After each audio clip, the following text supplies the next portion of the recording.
నమస్కారం.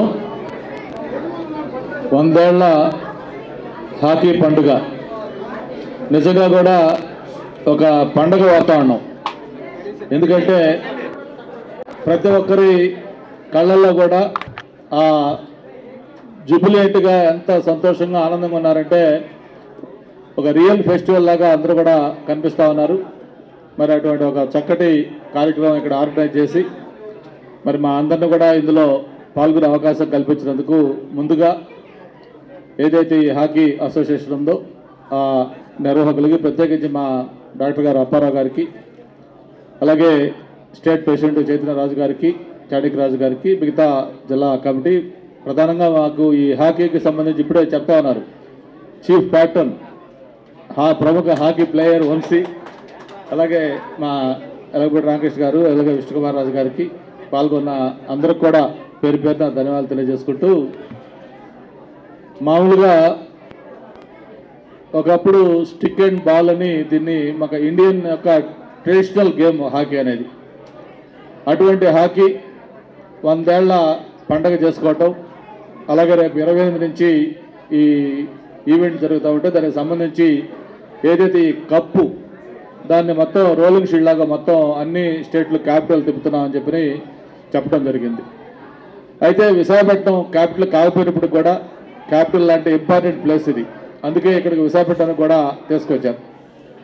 ఆర్గనైజర్స్ నాకు ఒక 1 వీక్ నుంచి చెప్తా ఉన్నారు, సార్ ఇట్లా కప్పు వస్తూ ఉంది అంటే. అసలు ఎలా ప్లాన్ చేసామంటే నిన్న కప్పుతో పాటు మేము కూడా రావాలనుకున్నాం హైదరాబాద్ నుంచి ఫ్లైట్లో, దాంతో పాటు వచ్చి కప్పు తీసుకొచ్చినట్టుగా ఉంటుందని కూడా అనుకున్నాం. అయితే అనుకోకుండా చాలా ఎక్కువ ఫంక్షన్స్ ఉంటే వల్ల మేము ముందు వచ్చాం, రేపు తప్పకుండా వస్తామని చెప్పని అందరం కూడా ఇక్కడ రావటం, ఇందులో పార్టిసిపేట్ చేయటం చాలా సంతోషం. మనకి ప్రపంచంలో కూడా ఈరోజు చాలా చిన్న చిన్న దేశాలు అవి కేవలం ఒక స్పోర్ట్స్ వల్ల, ఆ క్రీడల వల్లే వాటికి ప్రపంచ పటంలో గుర్తింపు వస్తూ ఉంది. మీకు జింబాబ్వే లాంటి దేశం ఉంది. మామూలుగా అయితే జింబాబ్వే ఎవరు కూడా గుర్తుపెట్టుకోరు, ఒక క్రికెట్ ద్వారా ప్రపంచ పటంలో దానికి గుర్తింపు తెచ్చుకుంది. ఈరోజు శ్రీలంక కంట్రీ ఎకనామికల్గా ఇబ్బందులు పడవచ్చు, బట్ ప్లేయర్స్ వచ్చరికే క్రికెట్ వల్ల బ్రహ్మాండంగా అక్కడికి వెళ్ళిపోయింది. పాకిస్తాన్ ఇట్లాగా క్రీడల వల్లే ఆ దేశానికి ప్రపంచంలో గుర్తింపు తెచ్చుకునే విధంగా ఉంటుంది. మరి భారతదేశం ప్రత్యేకించి ఈరోజు అది ఒలింపిక్స్ కావచ్చు, లేకపోతే ఏఫ్రేషన్ కావచ్చు, లేకపోతే మిగతా ఎనీ ఇంటర్నేషనల్ ఈవెంట్స్ వచ్చినా కూడా భారతదేశం అనేది ఈరోజు ఒక ప్రముఖమైన రోల్ ప్లే చేసే విధంగా భారతదేశం కూడా డెవలప్ అయింది. మరి నేను ఇక్కడ చాలామంది హాకీ కళాకారులు కూడా వచ్చారు, క్రీడాకారులు కూడా, వాళ్ళందరినీ ఒకటే నేను కోరుతా ఉన్నాను. ఈరోజు ప్రభుత్వం కూడా, అటు రాష్ట్ర ప్రభుత్వం కానీ కేంద్ర ప్రభుత్వం కూడా ఈ క్రీడలు అనే దానికి అత్యధిక ప్రాధాన్యత ఇస్తూ ఉన్నారు. మననే లోకేష్ బాబు గారు విద్యాశాఖ మంత్రిగా తీసుకున్నాక బాధ్యతలు, ఎవరైతే ఈ క్రీడల్లో నేషనల్ లెవెల్, ఇంటర్నేషనల్ లెవెల్లో ఎక్సెల్ అవుతారు, వాళ్ళు మెడల్స్ సాధిస్తారు, వాళ్ళకి రిజర్వేషన్స్ కూడా సపరేట్గా పెట్టి వాళ్ళని ఇంకా ఎంకరేజ్ చేస్తామని చెప్పిన కూడా చెప్పడం జరిగింది.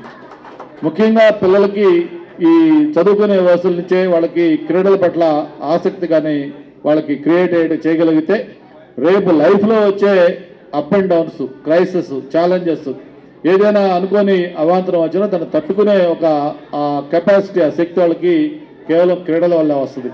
ఎందుకంటే క్రీడలు ఎలా ఉంటాయంటే గెలుపు ఓటమిని కూడా వాళ్ళు ఈక్వల్గా తీసుకోగలుగుతారు. అక్కడ పార్టిసిపేషన్ ఇంపార్టెంట్.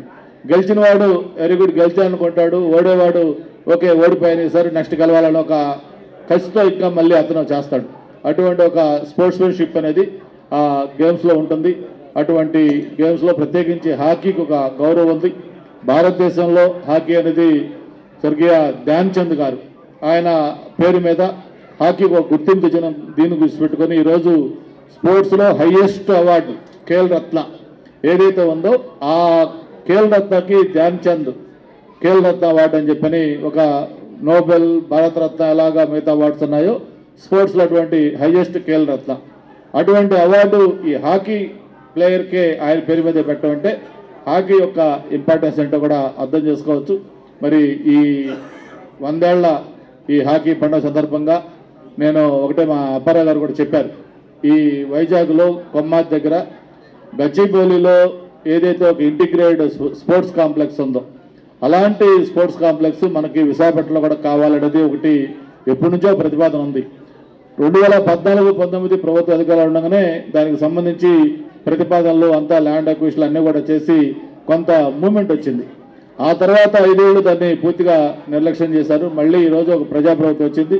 తప్పకుండా క్రీడలకి హైయెస్ట్ ప్రాధాన్యత ఇచ్చే ఈ ప్రభుత్వం ఈ కొమ్మాదిలో ఉన్న ఆ స్టేడియంలో ఈ హాకీకి సంబంధించిన టర్ఫ్ ఇవన్నీ కూడా కావాలన్నారు.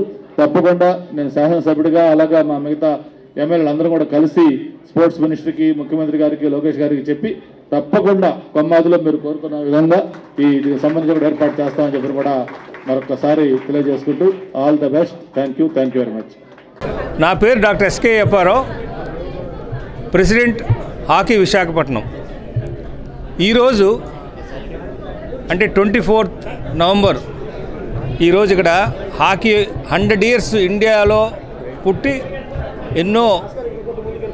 ఎంతో ఖ్యాతిగాంచింది. మన ఇండియాని ప్రీ ఇండిపెండెన్స్లో కూడా ఇండియాని రికగ్నిషన్ తీసుకొచ్చిన గేము హాకీ. ఈ హాకీ వలన మనం ఇంటర్నేషనల్ రెప్యుటేషన్ చాలా వచ్చింది. కంటిన్యూస్గా మనం 6 times ఒలింపిక్ గోల్డ్ గెలిచిన ఘనత మన ఒక్క దేశానికి ఉంది. ఇంతవరకు రికార్డ్ అది. మధ్యలో 2 వరల్డ్ వార్ వలన అవ్వకపోయినా కంటిన్యూస్గా 6 medals మనం గెలిచాం. సో ఇంత ఖ్యాతిగాంచిన దానికి కారణమైన ధ్యాన్ చంద్ లాంటి మేటి క్రీడాకారులు ఆయన బర్త్డే రోజుని మనం నేషనల్ గేమ్స్ డే కింద, స్పోర్ట్స్ డే కింద ఆర్గనైజ్ చేస్తున్నాం. కాబట్టి ఆయనకి మనం భారతరత్న అవార్డు ఇచ్చి ఈ హాకీని ఇంకా యాక్టివేట్ చేయవలసిందిగా కోరుతున్నాను.